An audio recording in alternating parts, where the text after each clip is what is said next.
యూపీఎస్సీకి 800 vacancies 700 vacancies అండి.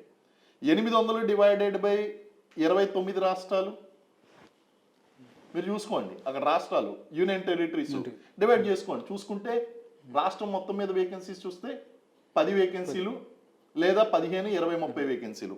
మరి ఇప్పుడు స్టేట్ గవర్నమెంట్ దగ్గరికి వచ్చేసరికి ఇక్కడ గ్రూప్ 1, గ్రూప్ 2 నోటిఫికేషన్లు కూడా 50 ఉంటే 50 రిక్రూట్ చేయాలి, 40 ఉంటే 40 రిక్రూట్ చేయాలి. కానీ గవర్నమెంట్ ఏం చేస్తుందండి? మీకు ఇక్కడ సీక్రెట్ చెప్తా. Okay sir. మీరు గత రాజశేఖర్ రెడ్డి గారి గవర్నమెంట్ నుంచి కూడా మీరు అబ్జర్వ్ చేసింది ఏంటి అంటే నోటిఫికేషన్లు అనేటువంటి రెగ్యులర్గా వచ్చాయి. తర్వాత ఏం జరిగింది అంటే అప్పుడు ఉన్నటువంటి తెలుగుదేశం పార్టీ కావచ్చు, కాంగ్రెస్ పార్టీ కావచ్చు, ఎవరైనా కావచ్చు, వాళ్ళు నెమ్మదిగా ఏం చేశారంటే ఎలక్షన్స్ ముందు నోటిఫికేషన్ ఇవ్వడం ప్రారంభించారు. మంచి పని చెప్పారు. అంటే ఏంటండి, 4 సంవత్సరాలు ఖాళీ ఉంచుతారు పిల్లల్ని. 4 సంవత్సరాలు ఖాళీ ఉంచి ఎలక్షన్స్ ముందు టైంలో, ఎందుకంటే మళ్ళీ ఇక్కడ ఒక సీక్రెట్ చెప్తాను.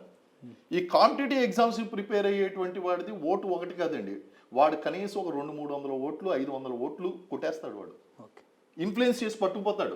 కారణం ఏంటంటే మేధావి వర్గం, ఆలోచించే శక్తి ఉంది, ఏది కరెక్ట్ ఏది రాంగ్ అనే విషయం తెలుస్తుంది. కాబట్టి వీళ్ళు ఏం చేస్తారంటే ఈ రాజకీయ పార్టీలు కానీ అధికారంలో ఉన్న ప్రభుత్వం కానీ వీళ్ళని బిజీగా ఉంచడం కోసం నోటిఫికేషన్లు అనేటువంటి ఎలక్షన్స్ ముందు రిలీజ్ చేస్తారు.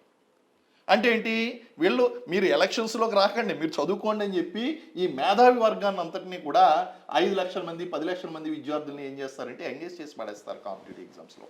సో ఆ విధంగా ఏం జరిగిందంటే ఇప్పుడు ప్రభుత్వాలు కదా, గత ప్రభుత్వాల నుంచి వచ్చినది, వాళ్ళు ఎలక్షన్స్ ముందర నోటిఫికేషన్ ఇవ్వడం అనేటువంటిది ప్రారంభించారు.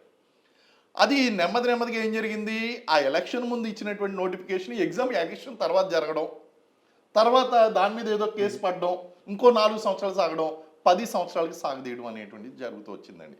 ఇక్కడ లోపం కనిపిస్తుంది. కాబట్టి ఈ లోపం సవరించాలంటే 50 వేకెన్సీస్ వస్తే 50 వేకెన్సీస్, 10 వేకెన్సీస్ వస్తే 10 వేకెన్సీస్, 100 వస్తే 100, ఏ సంవత్సరానికి ఆ సంవత్సరం రెగ్యులర్గా నోటిఫికేషన్ అనేటువంటి రిలీజ్ చేయాలి. రెండోది, ఇక్కడ ఏపీపీఎస్సి టీఎస్పీఎస్సిలో ఉన్నటువంటి ఆ యొక్క ఏమంటారు కార్యాచరణాత్మకమైనటువంటి లోపాలు ఏదైతే ఉన్నాయో, ఎగ్జిక్యూటివ్ లెవెల్లో ఉన్నటువంటి లోపాలు ఏదైతే ఉన్నాయో, పేపర్లు లీక్ కావడం, లేకపోతే డేటా సెక్యూరిటీ అనేటువంటిది లేకపోవడం, అర్హతలు ఉన్నటువంటి వాళ్ళు వాల్యుయేషన్ చేయకపోవడం, వీటి మీద ఎస్ఓపీస్ అనేటువంటివి తీసుకోవాలి.